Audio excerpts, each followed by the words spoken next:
Okay, here's one. It's a comment question. A lot of us are angry and are having a hard time welcoming people who are leaving MAGA. What are your thoughts on that?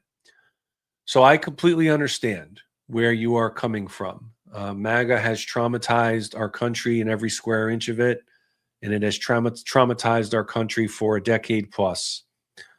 And even though we do not require someone to apologize for being in MAGA, we do encourage it. We encourage it because we feel like there's something very courageous and cathartic for publicly apologizing and trying to repair some of the damage that was caused by our votes. I'm thinking about one of our leaders, Carter. She's very active, Carter Brown. She's very active on her TikTok. She's one of our leaders, and she's gone through a very public and emotional deconstruction, both from her religion as well as from leaving MAGA. And her story is going to be up on our website very soon. We're going to have a video with her that's going to be on our YouTube channel very soon.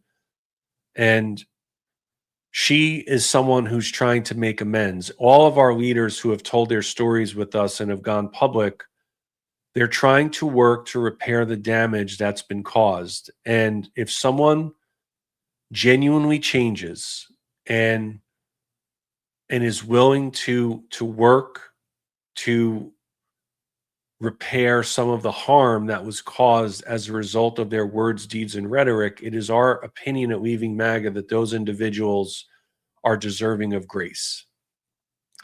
That doesn't mean that I think we should just coddle people in MAGA with kid gloves. I think that those who decide to leave, they need to reintegrate themselves into our democracy and build up our democracy rather than tear it down. And the way that we define that is by making the continued case that we agree more than we disagree as Americans.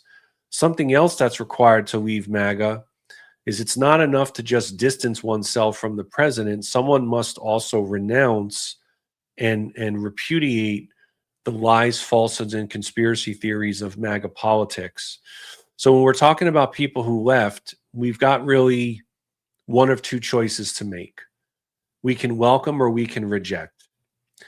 And I think for those of you who are watching this, I think deep down you know that it is better to welcome than to shun.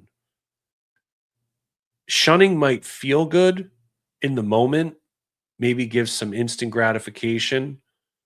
But if we're going to build the Big Ten headed into November, headed into 2028 and beyond, we need to think about whether we should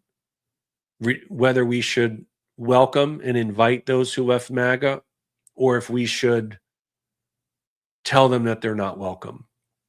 And I think that all of us deep down know that it is better to welcome them.